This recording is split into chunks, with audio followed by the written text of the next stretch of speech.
ನಮ್ಮ ಮಕ್ಕಳು ಓದಿ ಇಂದು ಪರೀಕ್ಷೆಯನ್ನು ಬರೀಲಿಕ್ಕೆ ಕಾಲೇಜಿಗೆ ಬಂದಿದ್ದಾರೆ.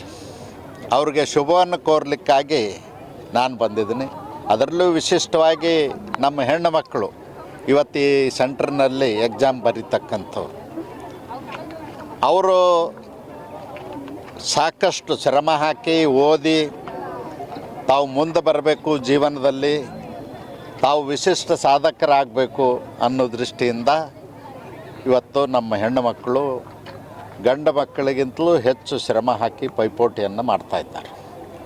ನ್ಯಾಯಸಮ್ಮತವಾದಂಥ ಪರೀಕ್ಷೆಯನ್ನು ಬರೀಲಿಕ್ಕೆ ಅವರು ಬಂದಿದ್ದಾರೆ.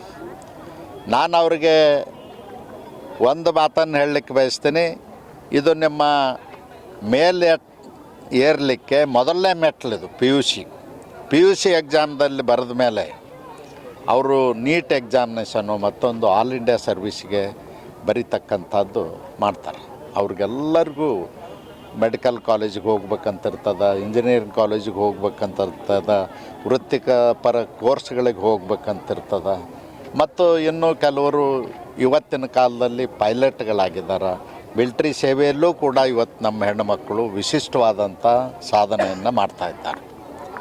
ಅದಕ್ಕೆ ನಾನು ಅವರಿಗೆ ಒಂದೇ ಒಂದು ಮಾತನ್ನು ಹೇಳಲಿಕ್ಕೆ ಬಯಸ್ತೀನಿ. ನಮ್ಮ ಚಿತ್ರದುರ್ಗ ಜಿಲ್ಲೆ 2025ರಲ್ಲಿ 28ನೇ ಸ್ಥಾನಕ್ಕಿತ್ತು, 59% ರಿಸಲ್ಟ್ ಆಗಿತ್ತು. 2024ರಲ್ಲಿ 72% ಆಗಿ ರಿಸಲ್ಟ್ ಆಗಿ 31ನೇ ಸ್ಥಾನದಲ್ಲಿತ್ತು.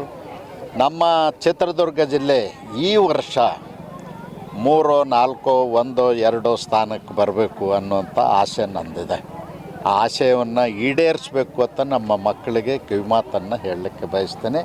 ಮತ್ತು ಅವ್ರ ಹೆತ್ತ ತಂದೆ ತಾಯಿಗಳಿಗೂ ಮತ್ತು ನಮ್ಮ ಜಿಲ್ಲೆಗೂ ಕೀರ್ತಿ ಗೌರವವನ್ನು ಹೆಚ್ಚಿಸ್ತಕ್ಕಂಥ ರೀತಿಯಲ್ಲಿ ಪರೀಕ್ಷೆಯಲ್ಲಿ ಸಾಧನೆ ಮಾಡಬೇಕು ಅಂಥೇಳಿ ಆ ಮಕ್ಕಳಿಗೆ ಹೇಳಲಿಕ್ಕೆ ಬಯಸಿ, ಅವ್ರ ಜೀವನದಲ್ಲಿ ಭಗವಂತ ಇನ್ನೂ ಹೆಚ್ಚಿನ ಅವಕಾಶಗಳನ್ನು ಸಿಗೋ ಹಾಗೆ ಮತ್ತು ಹೆಚ್ಚು ವಿದ್ಯಾವಂತರಾಗುವ ಹಾಗೆ, ಸೈಂಟಿಸ್ಟ್ಗಳಾಗಬೇಕು, ಮಿಲ್ಟ್ರಿ ಅಧಿಕಾರಿಗಳಾಗಬೇಕು, ಆಲ್ ಇಂಡಿಯಾ ಸರ್ವೀಸಿಗಾಗಬೇಕು, ವಕೀಲರಾಗಬೇಕು, ಇಂಜಿನಿಯರಾಗಬೇಕು, ಹೀಗೆ ವೈದ್ಯರಾಗಬೇಕು, ಹೀಗೆ ಹಲವಾರು ಕನಸುಗಳನ್ನ ಹೊತ್ತಿರ್ತಕ್ಕಂಥ ಮಕ್ಕಳಿಗೆ ಭಗವಂತ ಯಶಸ್ಸನ್ನು ಕೊಡಲಿ ಅಂತೇಳಿ ಪ್ರಾರ್ಥಿಸ್ತೀನಿ.